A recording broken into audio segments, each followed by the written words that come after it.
សួស្តីអ្នកទាំងអស់គ្នាក្នុងវីដេអូនេះគឺខ្ញុំចង់បង្ហាញពីរូបភាពនៃការធ្វើបតអេឡិចត្រូនិកដោយខ្លួនឯងអញ្ចឹងមានគ្នាយើងមួយចំនួនគាត់សួរខ្ញុំថាចង់ធ្វើបតអេឡិចត្រូនិកខ្លួនឯងគេធ្វើមិនអញ្ចឹងខ្ញុំអត់មានវីដេអូបង្ហាញរបៀបធ្វើទេអញ្ចឹងខ្ញុំបង្ហាញជារូបភាពនៃការធ្វើបតអេឡិចត្រូនិកហ្នឹង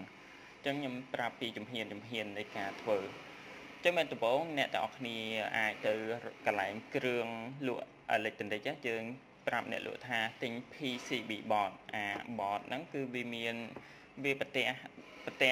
ជ័រមួយដែលវាក្រាលទៅដោយតុងដែងនេះគឺជាគ្រឿងចម្លងដែលដល់ពេលដែលយើងធ្វើទៅវាចេញជារាងខ្សែសីមាដែលយើងអាចដោតគ្រឿងអេឡិចត្រូនិករបស់យើងហើយយើងអាចផ្សារទៅវាคล้ายជាសីមានៃចម្លងនៃរាងស៊ីគ្វីគ្រឿងអេឡិចត្រូនិករបស់យើងហ្នឹងអញ្ចឹងbot ហ្នឹងគឺវាមានមួយចំហៀងវាមាន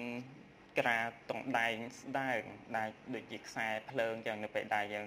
បស៊ីវាចេញជាខ្សែសីមាទៅយើងដោតគ្រឿងទៅដូចវាជាខ្សែភ្លើងមួយតពីគ្រឿងមួយទៅគ្រឿងមួយអញ្ចឹងbot PCB bot វាមានប្រភេទដែរវាមានប្រភេទ double និង single អានេះ single layer វាមានក្រាលតុងដែងមួយចំហៀងdouble វាមានក្រាលតុងដែងសងខាងផ្ទៃវាខាងលើផងខាងក្រោមផងអាហ្នឹងសម្រាប់អ្នកដោតគ្រឿងទាំងសងខាងប៉ុន្តែយើងមិនដល់ថាធ្វើ double ទេយើងទិញត្រឹម single layer មកវាមានតុងដែងនៅខាងលើមួយចំហៀងអញ្ចឹងដំបូងគឺអ្នកទាំងអស់គ្នាត្រូវ design secure របស់អ្នកទាំងអស់គ្នានៅក្នុងកម្មវិធី electronic មួយដែលយើងគូខ្សែសីមារវាងគ្រឿងអេឡិចត្រូនិកយើងតពីជើងណាទៅណាយើងអាចតេស្តមើល simulation នៅក្នុងកម្មវិធីយើងថា secure យើងត្រូវហើយចាំយើងprint ជាក្នុងជាกระดาษមកដើម្បីធ្វើអញ្ចឹងយើងអាចប្រើកម្មវិធីជាប្រទើក៏បាន Multisim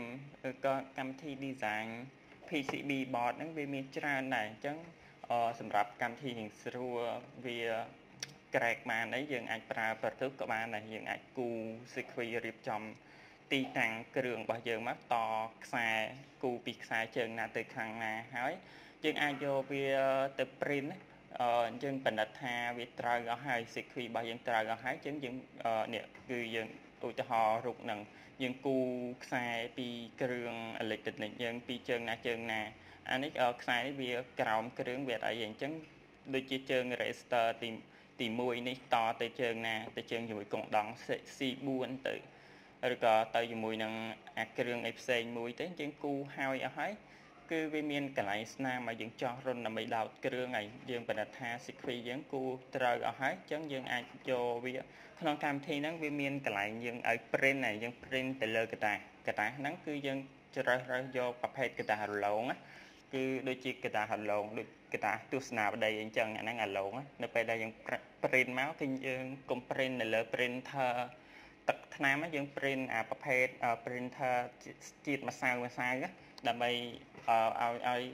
សាច់ម្សៅហ្នឹងវាមកនៅលើกระดาษរបស់យើងហ្នឹងគេហៅថាប្រភេទ printer layer វាមិនមែនជាទឹកថ្នាំទេវាគឺជាសាច់ម្សៅយើងទៅរកកន្លែង printer ទៅយើងសួរគេថាមានប្រភេទ printer ដែលមានជា layer មិនមែនទឹកថ្នាំទេអញ្ចឹងយើងអាចឲ្យគាត់ print លើกระดาษរលោងមកយើង print មកនេះដូចបាន secure របស់យើងក្រោយពីយើង design នៅក្នុងកម្មវិធីអាហ្នឹងនៅពេលដែលយើង print មកវាមានស្នាមប្រហោងសម្រាប់ឲ្យយើងចោះដោតគ្រឿងវាមានទំហំនៅក្នុងកម្មវិធីវាមានហើយវាសេថាកម្រិតពីជើងអានេះដូចជា essay អញ្ចឹងវាមានកម្រិត essay វានៅក្នុងហ្នឹងវាមាន library ស្រាប់ហើយអញ្ចឹងដាក់យើង print មកគឺវាត្រូវប្របែងជើងអស់ហើយអញ្ចឹងនៅពេលដែលយើង print បានជា secure នៅលើกระดาษរបស់យើងហើយយើងយកกระดาษហ្នឹងទៅបិទនៅលើกระดาษ board PCB ដែលយើងទិញហ្នឹងយើងបិទនៅខាងផ្ទៃខាងមានតុងដែងជាតិតុងដែងយើងបិទលើវាហើយយើងយកនេះអានេះគឺឧទាហរណ៍ដូចជាกระดาษយើងបិទกระดาษsecure របស់យើងដាក់នៅខាងក្រោមហើយដល់ពេលយើងបិទនៅលើអានេះគេដាក់មើលឲ្យធ្លុះអានេះដូចជាខ្សែសីមាយើងដល់ពេលដែលយើងបិទហើយនេះกระดาษយើងផ្ទៃសីមាដែលយើង print យើងដាក់នៅខាងក្រោមដាក់នៅលើ PCB board របស់យើងនេះគឺយើងដាក់ អបវាមកយើងកាត់ទំហំបតរបស់យើងឲ្យត្រូវគ្នាមកហើយយើងយកឆ្នាំងអ៊ុតដាក់ឲ្យវាក្តៅហើយយើងអ៊ុតវាអ៊ុតឲ្យតែប៉ិតយើងអ៊ុតហ្នឹងទៅឲ្យទឹកថ្នាំអាថ្នាំដែលយើងព្រិននៅលើកតាហាឡូងហ្នឹងឲ្យវាស៊ីជាប់ជាមួយនឹងតុងដែងនៅពេលដែលវាក្តៅទៅអាទឹកថ្នាំដែលយើងព្រិនមកវាទៅជាប់នៅលើអាបត PCB បតយើងហើយចាំយើងបកกระดาษចេញមកវិញអញ្ចឹងយើងអត់ឲ្យយូរយើងកុំអត់ភ្លាមដកភ្លាមវាអត់ជាប់ទេអញ្ចឹងអត់ឲ្យក្តៅមែនតើទៅបានអាសាច់ម្សៅដែលព្រិននៅលើกระดาษហ្នឹងគឺវាទៅជាប់ជាមួយនឹងតុងដែងអញ្ចឹងដល់ពេលយើងបកមកវិញទៅទឹកអាម្សៅដែលយើងព្រិននៅលើกระดาษហ្នឹងវាទៅជាប់នៅលើតុងដែងអស់ហើយអញ្ចឹងបកមកគឺกระดาษវាទៅតែអញ្ចឹងមុននឹងបកយើងអត់មើលវាផងបកប្រហែលម្ដងតិចថាអាថ្នាំហ្នឹងវាទៅជាប់នៅតុងដែងនៅប៉ុន្តែយើងកុំអាសាបកមើលពេកខ្លាចដល់ពេលយូរទៅវាអត់ដោយនៅពេលដែលយើងអត់ហើយនេះគឺដូចនៅក្នុងរូបនេះដូចខ្ញុំអត់រួចហើយអញ្ចឹងអាទឹកថ្នាំដែលយើងព្រិននៅកន្លះហ្នឹងវាទៅជាប់ជាមួយអាបតរបស់យើងជាមួយនឹងតុងដែងហ្នឹងវាខំជាប់នៅហ្នឹងហ្មងអញ្ចឹងយើងបកកន្លះប៉ុន្តែនៅពេលដែលយើងអត់សូវល្អចេះដូចឃើញចំណុចទេវាដោយអាទឹកថ្នាំហ្នឹងទៅកន្លះវិញនេះដោយប្រហែលកន្លែងអញ្ចឹងអ្នកទាំងអស់គ្នាយក First លុបអច្រាស់គូលើវាមកកុំឲ្យវាចំហអញ្ចឹងយើងអាចទៅយកទិញប្រភេទអាស៊ីតយើងទៅរកកន្លែងគ្រឿងអេឡិចត្រូនិកលក់គ្រឿងអេឡិចត្រូនិកដែរយើងប្រាប់ថាអាស៊ីតសម្រាប់បស៊ីបតអាស៊ីតហ្នឹងគឺអាស៊ីតខ្សោយយើងអត់ប្រើអាស៊ីតខ្លាំងឲ្យវាប៉ះពាល់ដល់សុខភាពអាស៊ីតខ្សោយក៏វារៀងប៉ះពាល់ដែរអញ្ចឹងយើងទៅក្លុកនៅលើយកប្រើវាក្លុកបតហ្នឹងនៅកន្លែងមានខ្យល់យើងនៅពីលើខ្យល់មកគឺយើងយកអាកំហាប់អាស៊ីតហ្នឹងប្រហែលបន្តិចមកដាក់នៅក្នុងទឹកលាយយកទឹកហើយយើងដាក់បតហ្នឹងនៅក្នុងទឹកអាបតដែលយើងអត់រួចហើយ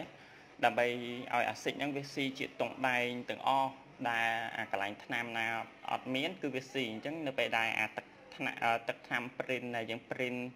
វាជាប់នៅលើបតអញ្ចឹងវាបាំងអត់ឲ្យអាស៊ីតប៉ះទេអញ្ចឹងធ្វើឲ្យអាកន្លែងហ្នឹងគឺអាស៊ីតវាអត់ស៊ីទេអញ្ចឹងនៅពេលដែលយើងបើស៊ីអាស៊ីតទៅវាស៊ីតែកន្លែងផ្ទៃតុងដែងទាំងអស់ប៉ុន្តែដល់ពេលវាមានអាថ្នាំតែប្រភេទថ្នាំ print ពី layer printer layer ហ្នឹងវាជាប់ហ្នឹងវាបាំងអាស៊ីតអត់ឲ្យអាស៊ីតប៉ះអញ្ចឹងធ្វើឲ្យអាស៊ីតវាស៊ីអត់កើតទេនេះគឺយើងក្លុកមកនេះគឺខ្សែសីមានៅក្នុងរូបហ្នឹងអញ្ចឹងអាណាអត់មានខ្សែសីមាថ្នាំ printer ហ្នឹងគឺវាស៊ីអស់ហើយអញ្ចឹងក្រោយពីអ្នកទាំងអស់គ្នាក្លុកប្រហែល5-10នាទីអាចទៅដល់កន្លះម៉ោងតាមអាស៊ីតយើងស៊ីតិចឬស៊ីខ្លាំងយើងក្លុកឲ្យវាអស់ឲ្យស៊ីដាច់អស់ចេញតែជារាងសេខ្វីរបស់យើងមកហើយចាំយើងយកទៅលាងទឹកហើយលាងទឹកហើយយើងស្វានតាមជើងគ្រឿងអេឡិចត្រូនិកដែលយើងមើលនៅក្នុងរូបកម្មវិធីអញ្ចឹងឃើញកន្លែងណាមានគ្រឿងអញ្ចឹងយើងចោះវាប្រហោងអាកន្លែងដោតជើងគ្រឿងអេឡិចត្រូនិកមកវាមានស្វានមួយសម្រាប់ស្វានបតណាស្វានហ្នឹងផ្លែវាទូចសម្រាប់មួយជើងត្រូវជើងរ៉េស្តង់ជើងកងដង់ហ្នឹង